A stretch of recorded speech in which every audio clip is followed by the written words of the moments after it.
session. Got it. And these reactivated sessions are basically a repeat run-in or a second run-in of the same topics that we ran in the formal part of the project, which ran for 2.5 to 3 years. And the idea is they're more flipped, more focused on activities, more rooted in real experience with new additional guest speakers in most cases, and 3 fantastic guest speakers today. And we have some journeys which are mini courses that you can register on, and we'll talk about that later, but there's a screen there that will take you to another page where you a step-by-step guide to getting access to those. Now, Lillian usually does a bit of analysis of what people said they wanted to learn when they registered for this session. So do you want to just summarize that, Lillian? Oh, no, it's not this. We've gone past that. Sorry. I thought we usually do that next, but look, Alistair, you're going to share your screen. Yeah. Yeah, I'll do that. I'll do that now. Yeah, of course. So if you could pop the link in the chat, Ron, to the resource while I share my screen, that would be great. Okay, I'll put the link to the particular page that you're going to be sharing. That's right. Everybody can follow along. Ron's given you the link to the first of these. The thing to remember is that the resource that's just gone into the chat pane is live for you to look at anytime you like. It's been live for 2 years so far, and we keep on updating these. So these are the things we're not covering today, but we just think you ought to be aware that there's some fantastic resources in there. If you go back towards the beginning of this resource, we've tagged on the end. So we've got this whole mind map that covers lots of different elements of webinars, and it's got information and links in there. I'll just pick out a few of these. We've got conceptual template, the one that we've used for, this is our 3rd year of presenting these on a monthly basis. And that's interesting. I've done something not quite right with my link there, but there is a mind map back on about page 7 of the original resource, showing how we create these and what we do as our planning and processing, the technical bits, the pedagogical bits, the research, etc. We've got a nice summary of webinar tools for participation. Well, it was a nice summary, but again, I think that was opening in a light box once. And I'll just go and show you some of these directly from the table of contents, where you can find them, since my links aren't working very well. Just to show you the sorts of elements there. So presenting inclusive webinars, and Ghizzi is going to be talking more about that. The planning inclusive webinars element that we talked about, which goes through all the different stages, and somewhat slow internet connection today. We've got setup tips. Ron's setup, Lillian's setup, my setup, each illustrating different types of ways that you can set up to have maximum impact and maximum smoothness when you're working. And we've got our previous speakers as well. So lots of really interesting information, but one of the key ones that I really encourage you to look at is the webinar features for participation and interaction, because there we've got all the common elements in a webinar platform and how you can use those in all sorts of pedagogical ways to maximize your learner's experience. So those are for you to explore at your own time after this event. Lots of links in there. Hopefully they work faster on your machine than mine. There is a brilliant resource on building online communities with staff and students. And we would encourage you at the end of this session, a couple of post-session tasks. Do explore online communities, and Esam is going to be talking about that very shortly, but also consider how you can look at your own webinar practices in relation to the pedagogy and inclusion, and consider how you might be able to identify and exploit hybrid approaches, which Martin will be talking about today, and identify the challenges and mitigate them, but also find out what you can exploit. So Lillian. Yeah, so the kind of things people were after for this, when you registered for this webinar, certainly a lot of interest in what we call hyflex or hybrid approaches to running webinars at the same time as a face-to-face session. Lots of people interested in community building and an increase in kind of requests for ideas around accessibility practice, which is really, really good. There was also a request around lots of people are attending for best practice and inspiration, and other people are asking about what really is that difference between a live synchronous webinar for students versus providing them with asynchronous access to kind of flipped resources and activities on your VLE. And, you know, it's not as simple as as that question could be seen as something very simple, but it could actually be quite complex as well. Maybe we can have a chat about that in our open mic session later on. So if we move on to the next page, what I'm going to do in the chat, I have posted a link to that Mentimeter, which you see on the screen right now. 2 years ago, we did this poll on how many webinars you've attended and how many that you have hosted. And on average, we had more people who had attended webinars than had hosted. Now, obviously, 2 years later, we're expecting, because of lockdown, that response will have pivoted a little bit. So if we move to the next page, Alistair, we should start to see some responses coming in. There we go. It's already, I'm sure lots of people are still putting in their results, and it's definitely pivoted quite a lot. And on this resource, you can go and look at results 2019, and you can compare that before we were in the bottom half in the middle between the two quadrants, and now we've shifted over to the right a lot more and higher up as well. So we've moved into that top right-hand quadrant compared to before. That's it, results 2019. Yeah. And it will come up, there you go. That was the 2019. So, yeah, so we've definitely shifted across to the right, and there's implications there for any staff developers, for supporting colleagues, and just overall digital savviness. So it's no wonder that people are very interested in this topic now. So yeah, I think it's over to, I'm just going to introduce a couple of resources that we have. So Gillian Fielding from Blackboard has very kindly provided us with her sleek guidance, which you can follow up on the resource. Gillian's with us today, so hopefully in the open mic as well, we can have her contribution. And I'm sure she'll pop in any answers to any chat questions. And then on the next slide, we have a resource, an interview I did with one of my lecturers about engaging learners in breakout rooms through using activities. So planning activities for your breakout group students to kind of interact with to stimulate that discussion. So again, it's a 6-minute video you can watch in your own time. Right, now we go over to Esam. So if you want to start sharing now, Esam, I'll make sure I've stopped sharing. Hello, everyone, and thank you for joining this session, all about how to build an online community. So my name is Esam. You just put an E before Sam, Esam, and I've got 2 roles at City of Westminster College. I am a teacher, a lecturer, and I teach for 12 hours in the week. I'm also an e-learning manager. So I was asked by Alistair to deliver this presentation.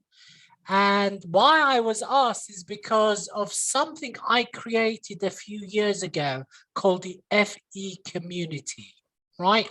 And basically it's a community I created on Microsoft Teams. And the motivation behind me creating this community was that, you know, I go to these conferences and I go to these events and I get to know these inspirational, you know, educators. And it would have been, you know, I wanted a way of just carrying on with that dialogue with the people I met at these events and at these conferences. So, you know, I had a eureka moment and I said, oh my God, actually, creating something in Microsoft Teams where I just invite people that I meet and other educators into this community just to carry on with that dialogue and, you know, that conversation, and more importantly, to share good practice. So the idea behind today's presentation is to inspire every single person, hopefully, to go and create their own community of practice, right?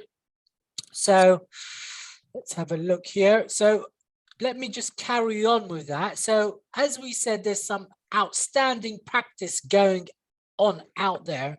And what communities do is they help us get inspiration and support to improve our own practice.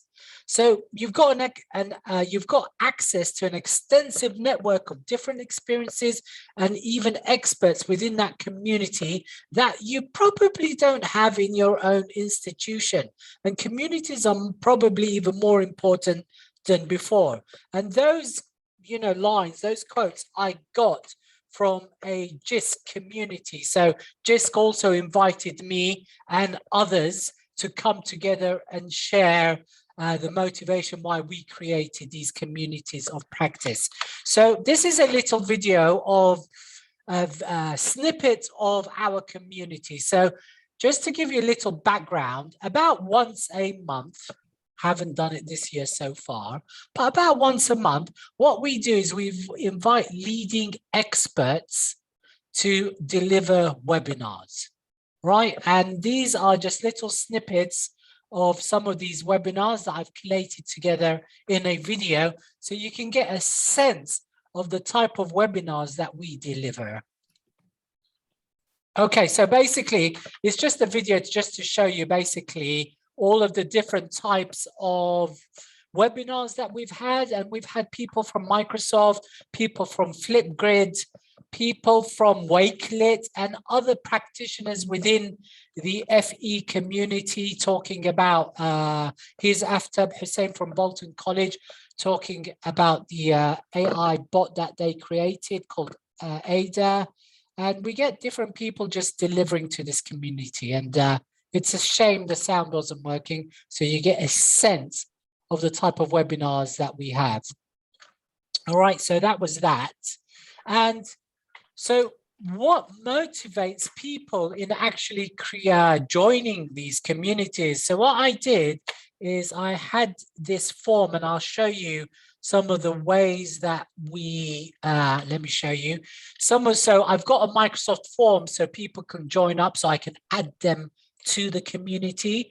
And one of the questions in the form is this: what's your motivation for joining the FE collaboration community? And what you'll see, just, you know, the common theme throughout all of this is sharing good practice. Some people were very nice to say inspired by one of the sessions that I delivered, but most of them are actually saying, you know, to learn and share ideas, to expand my knowledge and share resources, to collaborate with each other. And this is why people join, you know, these communities. So let's have a look at some of the motivation behind that.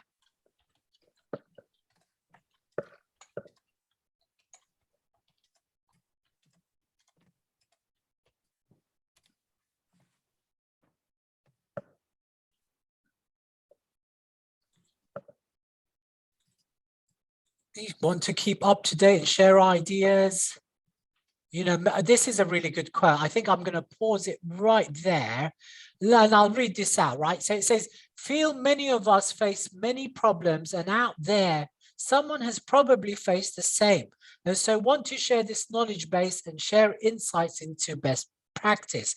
We know there are more ways to tackle an issue and want to share and learn how different approaches can make us more efficient with our time. I think that's just a wonderful way of articulate why you want to join a community.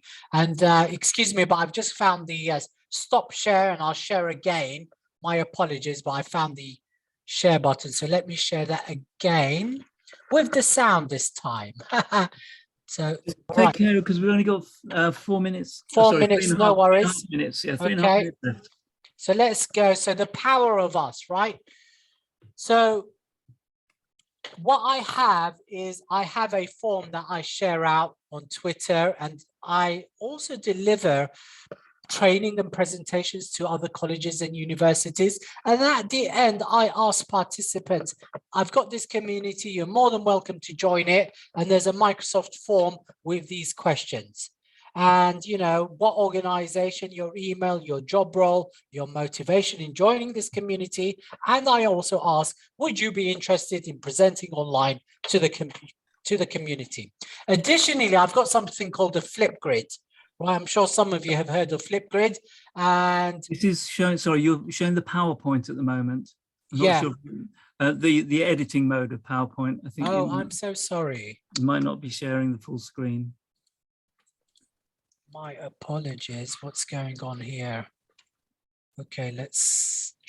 Well, I can press the buttons if you want. I can share my screen. And yeah, absolutely. So I'm on the Flipgrid, and I've created a Flipgrid, and what, you know, participants, people who join the community, they just, you know, record a video.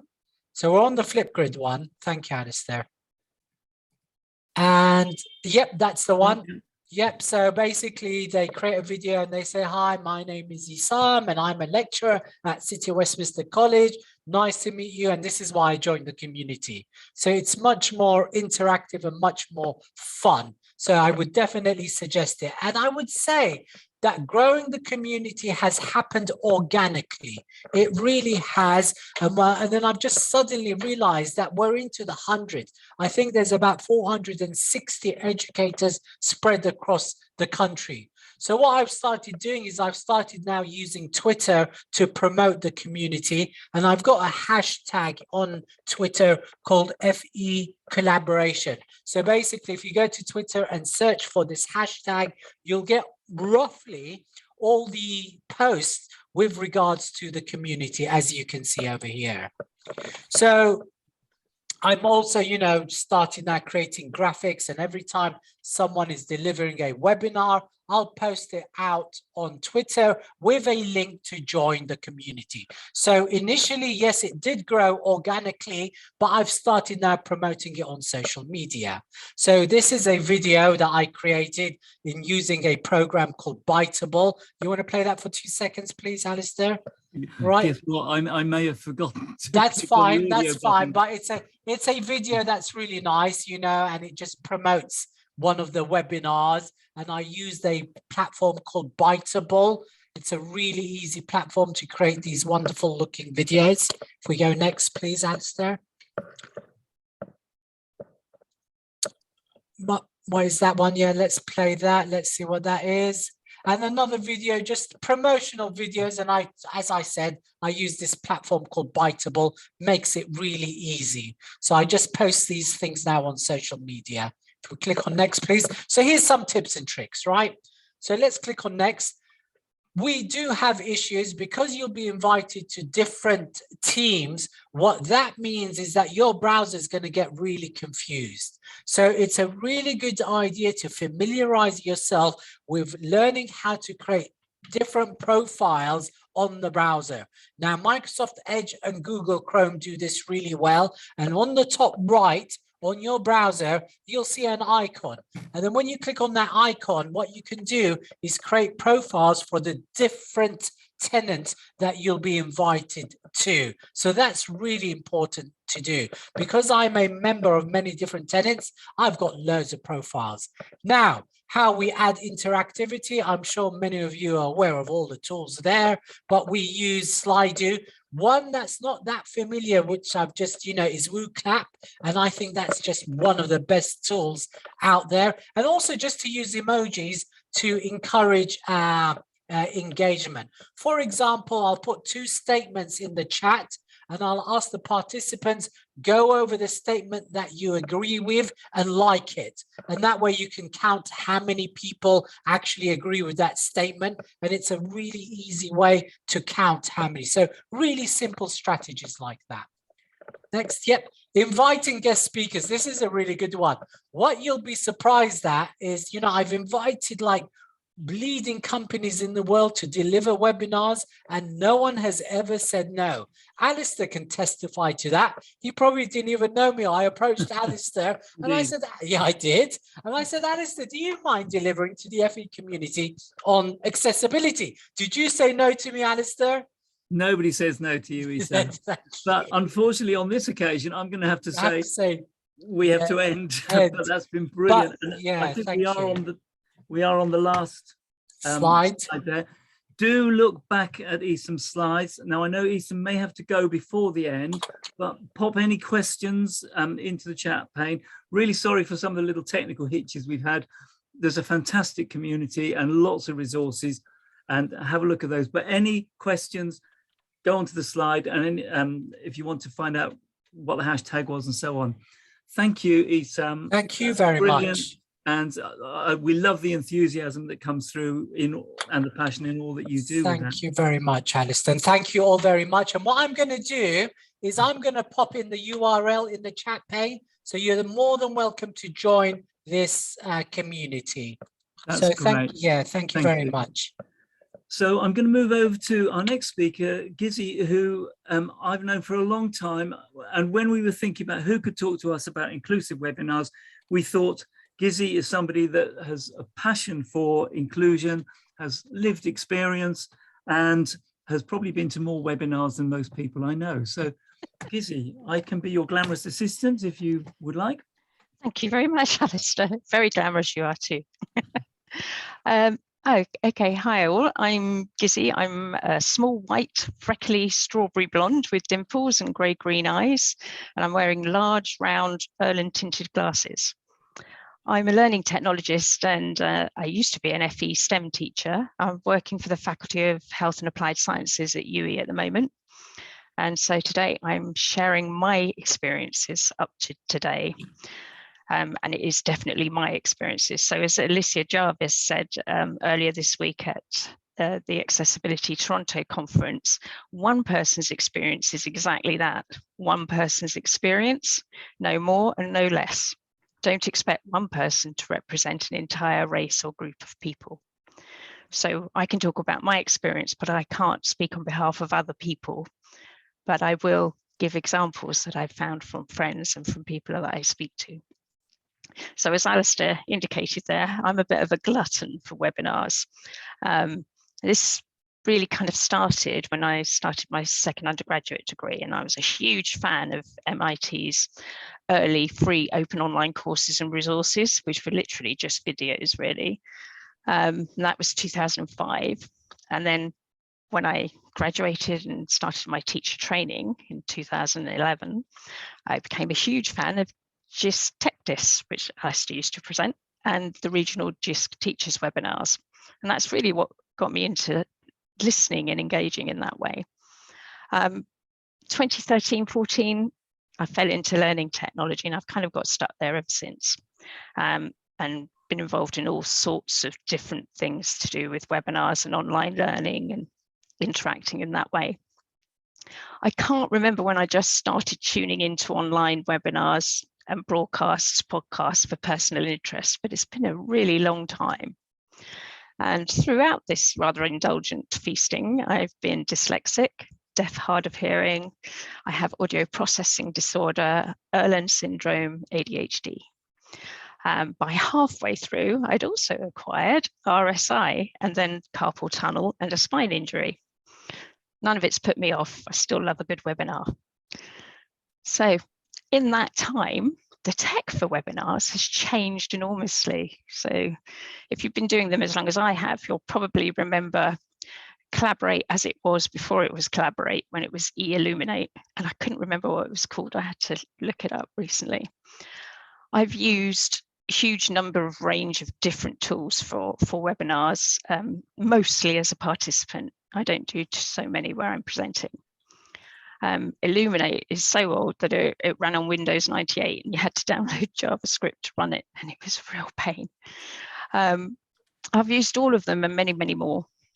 Like most users though, I do have strong preferences for particular tools and platforms that suit me personally. Overall, I have a rather a love-hate relationship with them. The more they give me, the more I want. And development often results in rather unintended challenges as well as the intended benefits. Think about the horrifying Teams gallery view, which I absolutely loathe. The number of tools available is also a massive issue for accessibility for both hosts and participants. So little micro issues of naming conventions for buttons and actions and menus, these all add up and impact on usability and accessibility.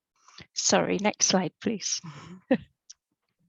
So webinars in practice. They have benefits and they have challenges.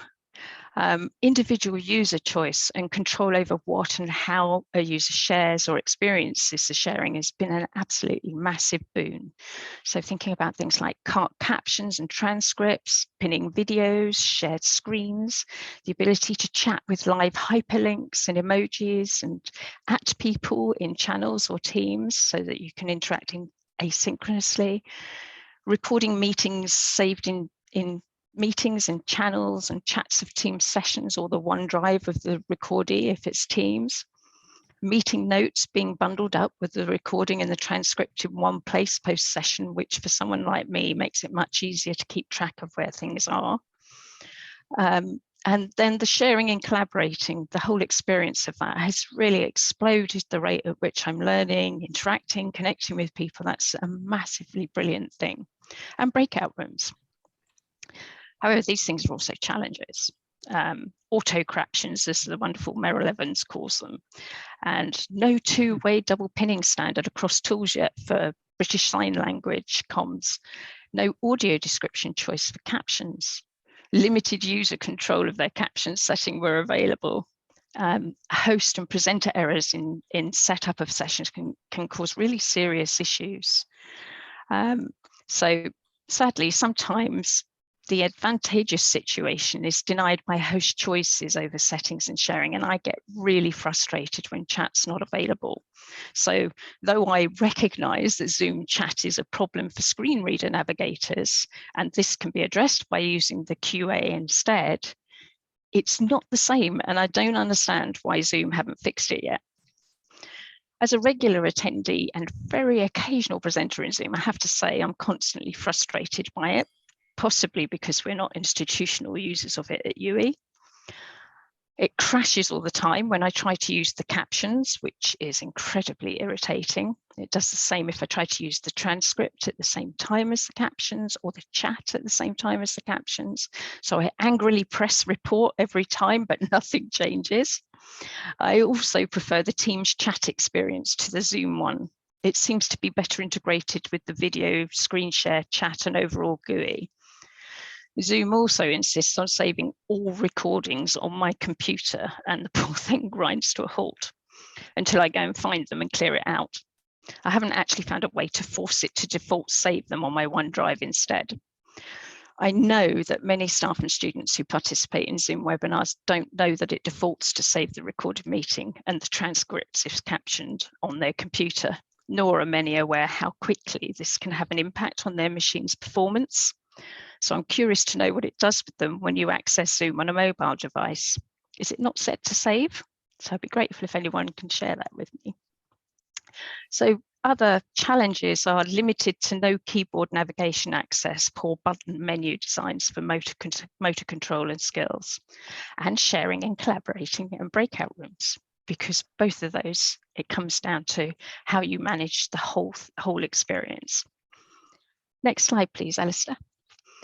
Okay, so this is a wonderful blog post by a writer who has the same audio processing disorder as I do, and I thought it would be very useful for you to get a sense of what the experience is like. So this is just one part of it, Gorgeously Hard of Hearing by Kate Gordon, and it's totally my experience.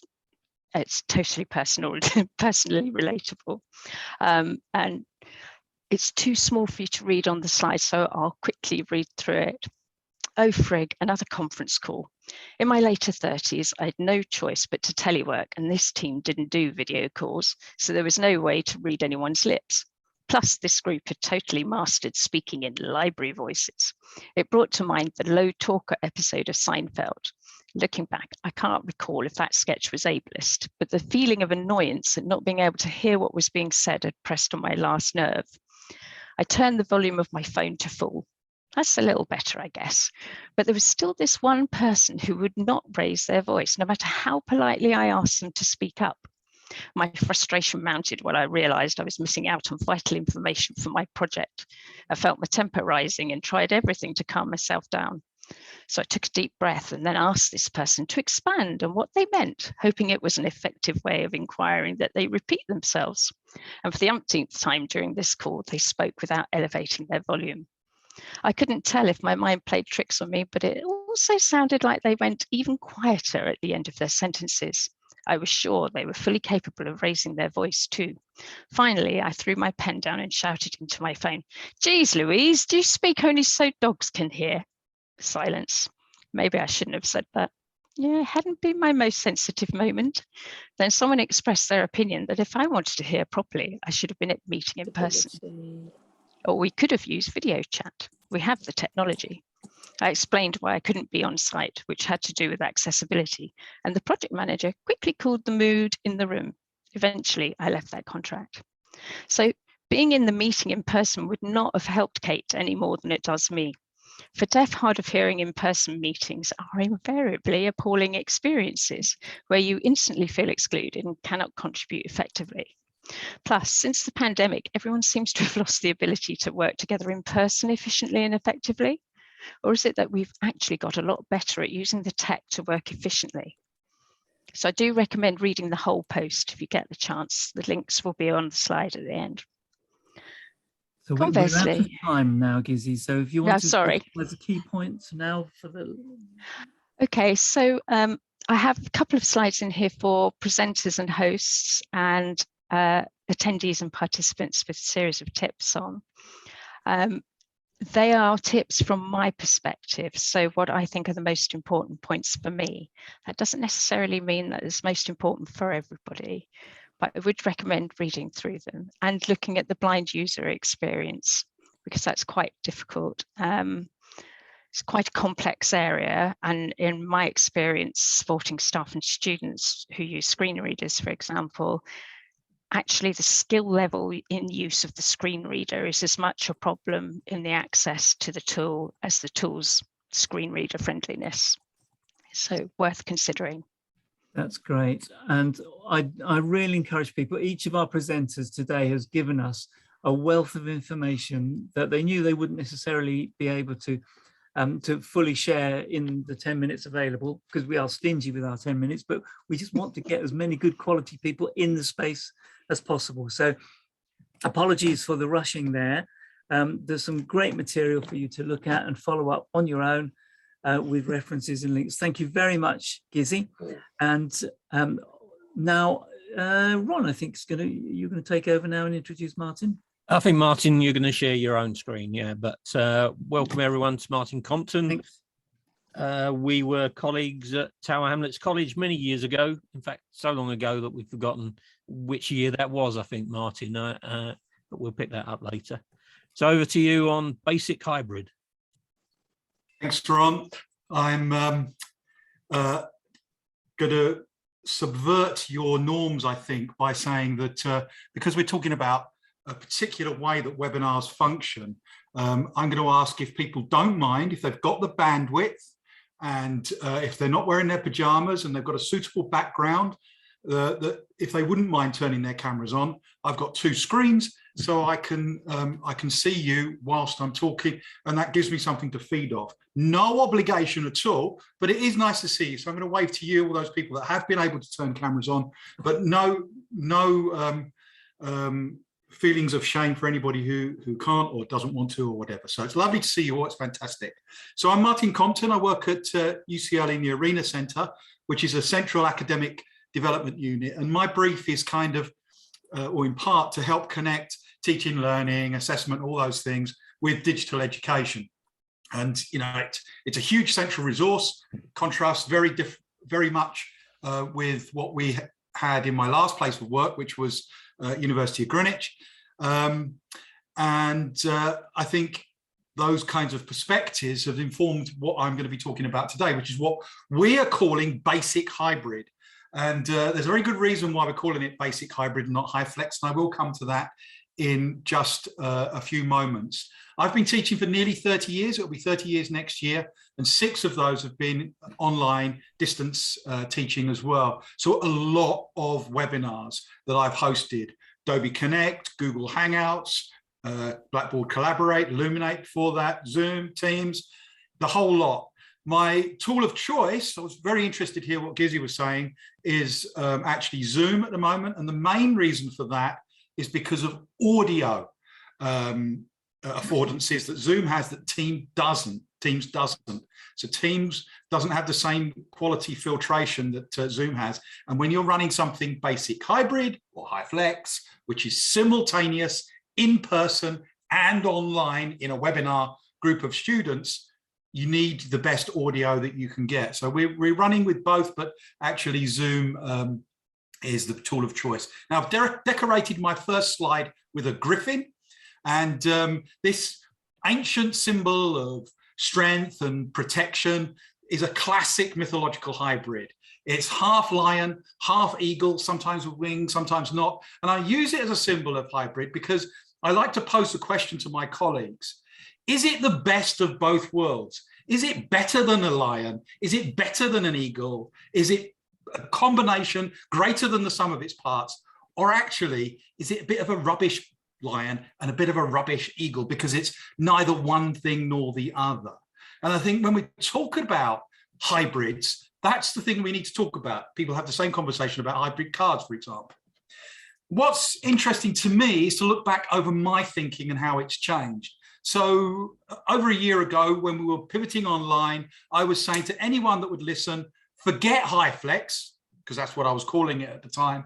Forget hyflex. Let's concentrate on doing as best we can with the online stuff and thinking about how pedagogy needs to change. That's enough of a shift for both our students and for all my colleagues. I don't want them trying to do 2 things at once and doing them badly. But as you can see from these 2 tweets displayed on the screen here, a year or so apart, I have changed my perspective, not least because the nature of the pandemic and its response or lack thereof from the top has changed as well, but also because I think that the technology's come along, people's skills and experiences have moved on, and we're in a different position now completely. But one thing that I think is really, really important, by the way, all links and the slides will be shared by Ron right at the very end of this, is to manage expectations. And that's why we're calling it basic hybrid and not hyflex. Because I think when you talk about hyflex, this room in the Harvard Business School is the kind of thing that people think about: planned, proper estate, proper training, investment in kit, 100 grand a room to set up, and the learning design that underpins and supports the way in which hyflex or hybrid necessarily works. What's important is we don't have that. We've got to manage both our colleagues and our student expectations. Otherwise, they're going to come in, they're going to be disappointed from the start. And that's not what we're trying to do. We're trying to make an inclusive accommodation for those students who cannot be on campus, where the majority so far are in fact on campus. So that's the reality, I'm afraid. Fortunately for my colleagues and all UCL students, I'm not in every room. And if I were in any of the rooms, I would be wearing a mask. But nevertheless, that reality is what you can see there. A single monitor, which is a nightmare for any kind of online teaching. You've got the mounted mic on top of the monitor there. So it's unidirectional, it's pointing at the speaker, not pointing at the students themselves. So if students in person contribute, the students online are struggling to hear. We've got a visualizer or a document camera, which is supposed to take the place of a whiteboard. But if you've ever tried writing on a visualizer screen, you'll know that it blurs in and out with the auto zoom. You've got to switch cameras, all sorts of issues arising. But nevertheless, this is the approach that we've taken at UCL. We've gone for a pragmatic approach, and we've gone for the largest possible scale that we can on what is quite a significant budget, but nevertheless, we've done it on the cheap. So we've equipped 300 rooms. And that is Zoom and Teams install on every single managed PC. A camera has been added where it was needed, and all the mics have been upgraded, but they're still not as good as they could be. Other rooms have been have also got our lecture capture tool, which is Echo 360 Lecturecast, which enables live streaming, but with no interaction because there's a 10-second delay. And we also have been promoting a bring your own. We've got departmental webcams and mics that are bookable and can be used for smaller rooms that aren't thus equipped. And I've run 15 sessions, meta level, in hybrid mode. Actually, most of my colleagues have been attending online. The biggest of these has been, I think, 49 online and 20 in person. And so I've been learning about the issues as I've gone through this. And the biggest technical challenge is definitely with the audio. If you use Teams, for example, as I've tried on a couple of occasions, you have to mute the mic at the front every time somebody online wants to speak, otherwise there's an echo. You can't have anybody in the room with either their speakers or their mics on, because that causes feedback loops and echoes as well. And as the rooms get bigger and the student's body gets greater, you get people who don't know how to turn their audio off, their speakers off. They know how to mute their mic, but they don't know how to turn their speakers off. And all sorts of problems and things that you wouldn't expect, actually.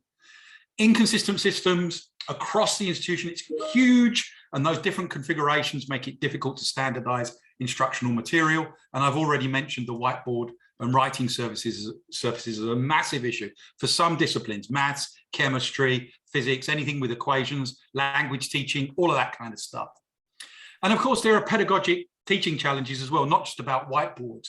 The cognitive load of managing in-person students with online students is really, really challenging. And we are recommending co-piloting. I've written a short article about that, not that one there, on co-piloting. You'll notice that I've put an audio version in for people who prefer to listen rather than read. And this is some advice about what kind of roles co-pilots can take and whether or not it's a good idea to involve students on that as well. But there is that tendency, that urge to do what I'm doing now and just be entirely unidirectional. And that phenomenon that we found last year, where colleagues were transferring their approach from the physical space to the online space, is kind of happening in hybrid modes where people are doing it.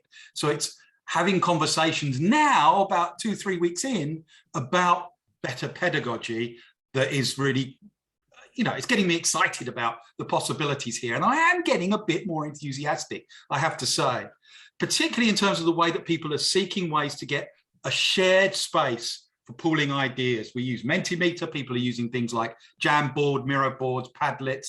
Some of these things can be a little bit busy, and particularly for some of our neurodivergent colleagues and students, this can be quite troubling. So there are inclusive and exclusive tensions going on here, not least that my screen changes. Part of my screen is my shared slides or whatever I want to share, but I also am obliged to have a video feed on that screen as well. So it reduces the size of the slides and it makes the screen busier. I've also linked to another article on recommendations for hybrid use based on the lessons that we've learned so far. So nearly done. Last slide there. Obviously, what you want to hear is, how is it all going? Well, we are in the process of evaluating, weighing up some of the pros and cons. We have been recommending to staff that if you've got any kind of doubt or worry about technical competence and skills, that you might want to think about other ways of doing things. Dual teaching, catch-up sessions, splitting cohorts into different modalities. All of these are options that are on the table, but several departments, several fairly large programs are going down the basic hybrid route, doing something that, with the partnership of the students who are involved in the conversations and sometimes the activity around it, seems, I'm very pleased to say, to be working quite well, notwithstanding ongoing technical difficulties. And one final thing on that, we have actually employed people as basic hybrid officers who are at the end of an AV line, which is in every single hybrid room, who can support and equip students there. Okay, so I think I've run out of time already. Well done. Thank you very much, Martin. There we go. You squeezed that in very skillfully right at the very last minute. So thank you. And I think, Ron, I think we're over to you now. Well, it's the open mic session. So Yeah. first of all, a big thank you to Martin and each of our guest speakers. Fantastic stuff. As Alistair already mentioned, apologies that we've had to rush some of these, but with the best win in the world, we try to fit everything in, and it's always a bit of a challenge. But there's a bit of a buffer time now where you can pose questions to our speakers either in the text chat or turn your mic on, and if there's anything that hasn't been answered already, we'll pick that up, and I'm sure if Alistair or Lillian has picked anything up already, you could prompt for that, and then we'll just finish off the presentation and then have an informal chat at the end as well. Yeah, I think there was a question from Alison, something about, sorry, I'm trying to scroll back. Alison was saying, is there a maximum group size, do you think, above which you would need 2 members of staff? So I've just tried to offer a short answer to that in the chat, but you know, if you've got anybody online, it's easy to forget them actually. And so having somebody in the room to at least remind you when there's a hand up, like Amy's has gone up here now, when you're talking and you're presenting, you can easily miss those hands. And also one of the other problems that we found is that if you're doing it on your own, you've got your slides, you've got your video feed, but you also need, because we've only got a single monitor, your participants and your chat feed displayed on that screen that the students in the room can also see. So your screen is becoming busier and busier and busier. So what I've taken to do is actually logging in, like you said earlier, I think, Lillian, to the Zoom room on another device after I've logged in as host in the main device and seeing what the students are seeing, but using that as my chat feed as well, but also using it as a second camera because it's closer than the ceiling mounted ones. So I hope that answers the question. I would say a second person, if at all possible, but you can manage it with the smaller groups, particularly if there's only a few online. Over to Amy, I think, for her contribution. Thank you, Lillian, and thank you everyone for today, but particularly Martin. It's been fantastic hearing your thoughts on all of this. As I mentioned in chat, I've been wrangling hybrids for about 5 years now here at York. It's a battle, it has always been a battle, will continue to be a battle. Have been collecting feedback of what does and doesn't work for years now and compiling those, and it's great to see that a lot of what I'm finding matches with what Martin is finding. My question for you, Martin, how have you gone about training your staff and your students to get familiar with this kit? I know you mentioned that it's difficult with the disparity of how things function room to room, but is there any sort of generalized training activity that you've done? Yes, so I can share the centralized resource it's open on the web, so I can put that into the chat now. So this is what everyone has access to, but we've had 3 town halls, which are whole institution meetings with the sort of overview of it. And then I've done 15 whole institution hybrid sessions in hybrid mode to model and go through the processes, both the technical and the pedagogical. And in addition to that, that's then been cascaded by a number of learning technologists in their departments, sometimes by what we call connected learning leads, which was a post that was created as a consequence of the pandemic, and they've been sort of filtering it down and doing things. And while I've been online, actually, I've been asked if I'll do a session for PGTAs because they're doing a lot of the co-piloting and support. And yeah, it's actually, given the numbers that were suggested at the beginning of term, about 3% of students, it's being used a lot more than I would have thought it was going to be used. So I've been busier than I thought on this, actually. Yeah, that's great. Thank you, Martin. And has there been training for students as well, or is it something they just kind of pick up as they go along?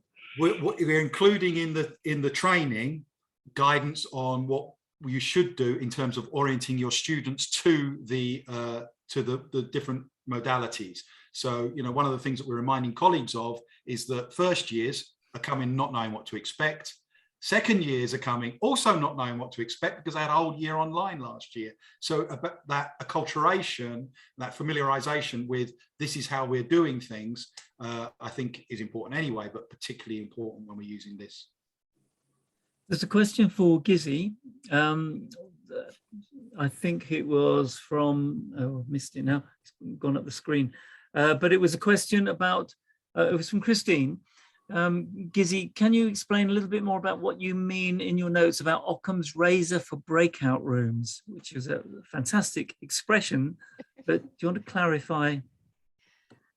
Just that it's breakout rooms, in theory, they're a brilliant collaborative experience, but actually in my experience in practice, they're all too often rather challenging, time pressured, bit of a confusing waste of time for all involved. They really need to be really well planned for and tested beforehand. You need to make sure that your participants have really clear, simple guidance before and during, once they're in the space, and to avoid the introductions using up all the time, which is a very common issue I find with them. Granted, that last one is less of an issue if it's a regular teaching class and everybody knows everybody beforehand, but obviously most of the webinars that I attend, that isn't the case. I'm thinking about the IAAP ones I've been doing recently, so UK and India IAAP ones, and it's been a real issue actually in the breakout rooms. It's supposed to be very informal, but the problem is everyone goes into it not knowing anyone, so they spend all their time introducing each other, and then you get the 1 minute left bell. That's basically what I mean. Keep it as simple as possible, as focused as possible, and only use them when they add value. Is that yes, absolutely. Think about what you're using it for, what will the participants get from it and do in it, and how will they contribute to it, and will it continue afterwards? One of the things about webinars is that they're treated as standalone, but for me, they start well before the actual event and continue afterwards. And you need to think about it in the process of developing it in that way, because that's actually a very common experience for webinars. So. Okay, we're getting lots of interesting chat in there. So do, for people to kind of do have a look at the chat as well and respond to one another and to Ghizzi in that as well. I'm going to paste a link to our main resource, which will take you to the first page of the original resource and then all the pages that we've navigated through. Let's keep the discussion going, but just so that we've covered everything, just to add, that's just a page about the three of us and contact details. We always have this next steps page, which reminds you about our mailing list and where you can sign up for that. But more importantly, you've heard from some great guest speakers today. If anyone is interested in contributing to our next webinar, which is on open educational resources and open source, then we'd be keen to hear from you. And, if you'd be interested in doing a short guest slot like you've heard from others today. We also ask you to contribute what one thing, we'll come back to that you're going to do as a result of this. And in our resource, as all of our resources are created in an open source tool called Xerti, there's a bit of a summary there. And then on the last bit, if you access this resource in your own time, there's an example of the results page. So this is a kind of dynamic learning resource where you can track what you've seen, and you could download the results of that and use that as part of your CPD, if you like, a record of what you've learned, what you've covered, or as a reminder of what we covered during the session. So as well as the text chat and further questions for our guest speakers, we'd like you to just respond with what one thing you will do as a result. I suspect Lillian has already put the link in the text chat. Yes. And then, yep. So you can contribute in there, but what you'll see is as soon as there's been responses, they'll appear in the main resource. And the idea of doing it there rather than in the text chat is that the text chat will be unavailable after the session, whereas the text wall interaction you can come back to if you reflect further on this session, in an hour's time or in a week's time, whatever, so you can review what people have said that they're going to do as a result. So We also end with a kind of a bit of an informal chat as people are leaving. So we'll leave this text interaction open with you responding what one thing. But if there are further questions for our guest speakers or anything that's cropped up since, then by all means, post in the text chat or open your mic and ask those questions. I think, Ron, you can refresh your screen and there should be quite a lot of answers on there. Hello, I've just got a quick question for Martin. So it's Jess Jackson speaking from Loughborough College. How you doing, Martin? Great presentation, thank you very much. I just had a quick question. I really like the way in which you brought in a lot of the technologies into your college and obviously the struggles that you've had within your learning environment.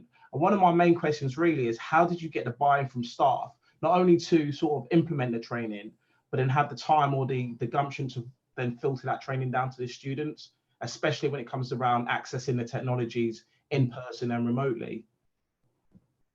I think it's a really interesting one, because we've got 11 faculties. We're the second largest HE provider in the country after the OU. We're absolutely massive. We've got students trip over them left, right and centre. You know, it would be a lovely place if it wasn't for them, you know, but that has brought with it a certain momentum that was obviously driven quite forcefully by the pandemic, so that it hasn't actually been that difficult, and there's been a lot less resistance to this than I had actually anticipated. Where last year people were motivated often by necessity and dragged kicking and screaming, they reluctantly accepted that they needed to work out how to use Zoom or Teams or whatever. I thought there was going to be a lot more of that kind of reluctance, but I think because we've been giving people a choice, because we haven't mandated it from the top, and because we have provided some, you know, warts and all guidance on this, and even with the naming, it's been deliberate, the basic hybrid thing. It's like saying, look, this isn't a strategic pedagogic decision for the future. It may inform what we do, and actually there is some enthusiasm for it as a consequence of that.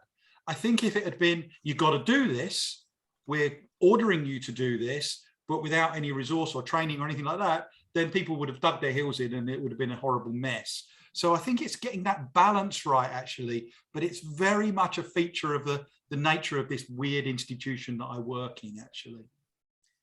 I think it's probably also worth mentioning,